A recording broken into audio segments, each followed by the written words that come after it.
Nous allons dans cette vidéo parler des solutions acides et basiques. L'être humain a un capteur d'acidité sur sa langue et donc connaît certaines solutions acides par le goût, comme les sodas et le jus de citron. Le jus de citron est composé de l'acide citrique et dans le soda il y a de l'acide phosphorique en général. Maintenant, l'eau de Javel et la soude, ce sont des exemples de solutions qui sont basiques, on va le voir dans ce chapitre, et l'eau distillée est un cas particulier, nous le verrons également. Qu'est-ce que le pH et comment le mesure-t-on dans les solutions? Le pH est une valeur qui va nous renseigner sur la nature d'une solution. Est-ce qu'elle est acide, basique ou neutre? Une solution acide aura une valeur de pH plus petit que 7. Une solution basique aura une valeur de pH plus grand que 7. Les valeurs du pH sont comprises entre 0 et 14. Si le pH d'une solution est exactement égal à 7, alors la solution est neutre. Elle n'est ni acide ni basique. Comment mesure-t-on le pH? Tout d'abord, la première méthode, il suffit d'avoir un pH mètre, qui est un appareil de mesure que nous trempons directement dans la solution à tester et il nous affiche le pH. Le pH mètre, par contre, a un coût et donc la deuxième méthode est la plus couramment utilisée par les gens dans la vie courante.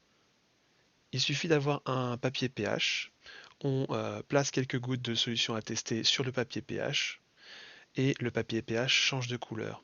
On va comparer la couleur prise par le papier pH avec une échelle de teinte. Et donc ici, la couleur rouge va se rapprocher de cette couleur-là et nous indique un pH de 1. Un pH de 1 veut dire que la solution est acide car son pH est plus petit que 7. Voici quelques exemples de mesures de pH. L'acide chlorhydrique a un pH de 1. Donc, comme ce pH est plus petit que 7, c'est une solution acide. L'eau pure a un pH de 7. Comme son pH est exactement égal à 7, c'est une solution qui est neutre.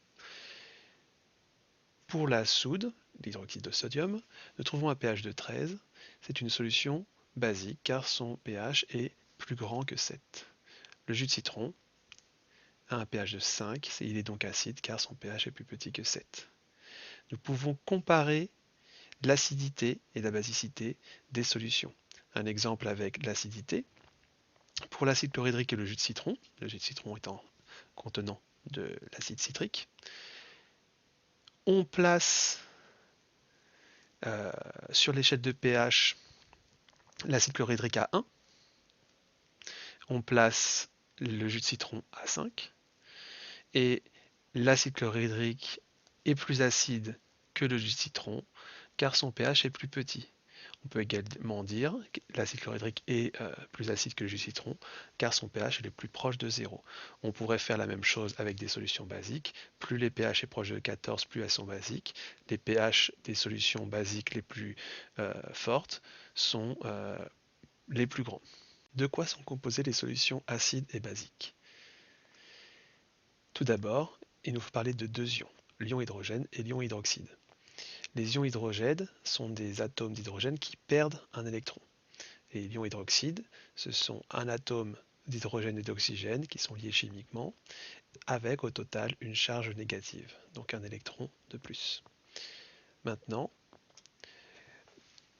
il faut savoir que dans les solutions acides, il y a des ions hydrogène. Et plus il y a d'ions hydrogène, plus la solution va être acide. Deuxième chose, les solutions acides, et d'ailleurs les solutions basiques, on va le voir juste après, contiennent davantage d'ions hydrogène que d'ions hydroxyde. Donc il y a un peu d'ions hydroxyde dans les solutions acides, mais il y en a très très peu. D'accord? Donc là, on a représenté les ions hydrogène H+, en plus grande quantité que les ions hydroxyde. Évidemment, c'est en beaucoup plus grande quantité de différence entre les deux. Et il y a également des molécules d'eau et d'autres choses dans une solution acide. Maintenant, une solution basique contient des ions hydroxyde. Plus il y a d'ions hydroxyde, plus la solution est basique. De même que pour l'acidité, une solution basique contient beaucoup plus d'ions hydroxyde que d'ions hydrogène. Une solution neutre contient exactement autant d'ions hydrogène que d'ions hydroxyde. Comment réaliser une solution aqueuse? Il nous faut d'abord une fiole jaugée.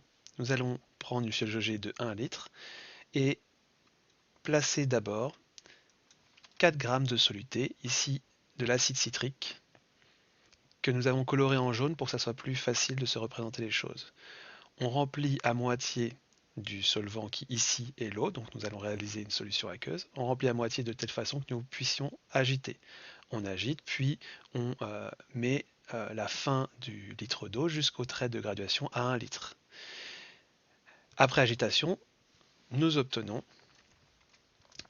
une solution aqueuse d'acide citrique qui a la caractéristique suivante qui s'appelle sa concentration massique. La concentration massique, c'est le rapport entre la masse en grammes de soluté dissous et le volume grand V en litres d'eau. Donc la formule, la relation mathématique pour calculer la concentration massique est la suivante. La concentration massique, c'est la masse divisée par le volume. La masse en grammes et le volume en litres. On obtient une concentration massique en grammes par litre. Mais on peut convertir en kilogrammes la masse et le volume en mètres cubes et avoir, dans le système international, une concentration massique en kilogrammes par litre. Usuellement, de façon habituelle, on a des concentrations massiques en grammes par litre. Donc ici, cette solution, on a dissous 4 grammes dans 1 litre d'eau, ça nous donne 4 grammes par litre. Lorsque nous ajoutons de l'eau à la solution d'acide citrique coloré en jaune de 4 grammes par litre que nous avons obtenu précédemment, nous faisons ce que l'on appelle une dilution. Il nous faut donc ajouter de l'eau et donc avoir une fiole jaugée de volume plus grand. Ici, nous allons verser donc 1 litre de la solution précédente à 4 grammes par litre et ajouter 1 litre d'eau. Nous agitons et obtenons une solution aqueuse d'acide citrique coloré en jaune, dont la concentration massique est de 4 grammes divisé par 2 litres, ça nous donne 2 grammes par litre. Donc la concentration massique diminue lorsque nous effectuons des dilutions. Si nous avons une solution acide, comme la concentration massique en acide diminue, le pH va augmenter. Dit autrement, comme on ajoute de l'eau, le pH de la solution va se rapprocher du pH de l'eau qui est 7. Donc pour une solution acide, le pH va se rapprocher de 7 et va donc augmenter. Si c'est une solution basique, le pH qui est plus grand que 7 va se rapprocher, va tendre vers 7 et donc la solution basique va devenir de moins en moins basique. Lorsque l'on ajoute du soluté dans une solution aqueuse, on fait une dissolution. On prend la solution précédente à 4 grammes par litre et on rajoute 4 grammes d'acide citrique coloré en jaune.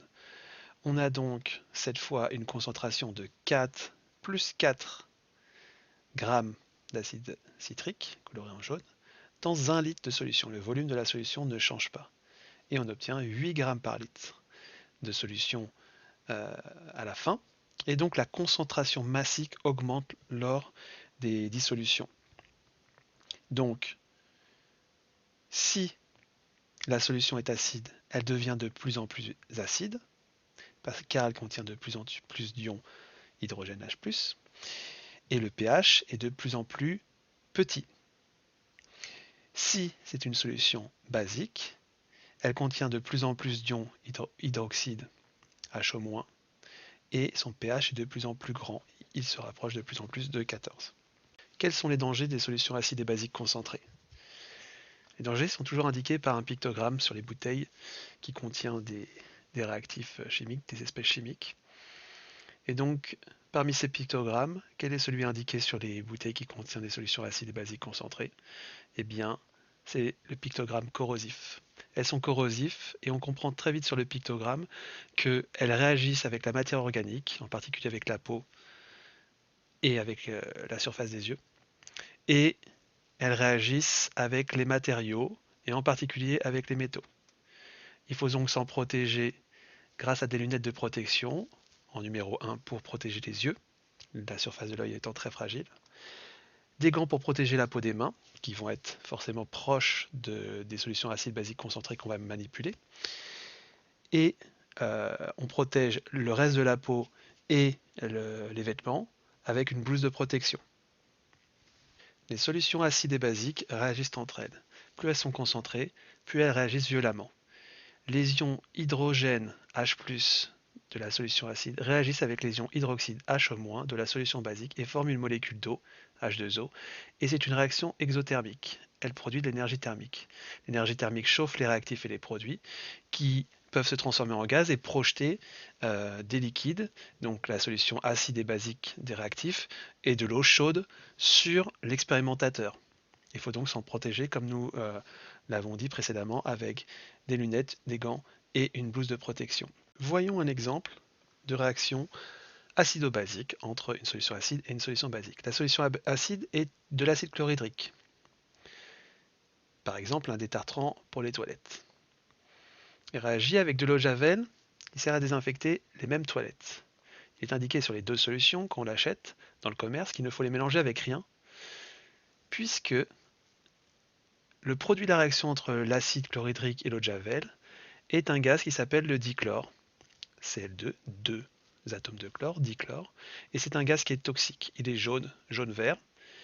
Et donc, si vous mélangez les deux dans vos toilettes pour détartrer avec l'acide chlorhydrique et désinfecter avec l'eau de javel, il y aura les deux effets, mais il y a aussi, surtout, une réaction chimique entre les deux et la production de ce gaz toxique. Ce cours sur les solutions acides et basiques est terminé. C'est un cours très important car la moitié des réactions chimiques que vous étudierez sont des réactions acido-basiques entre les acides et les bases. Il faut savoir également comment réaliser les solutions, changer leurs caractéristiques, changer leur concentration par la dilution et par la dissolution, et savoir les risques et comment se protéger des risques liés aux solutions acides et basiques concentrées. Merci de votre attention.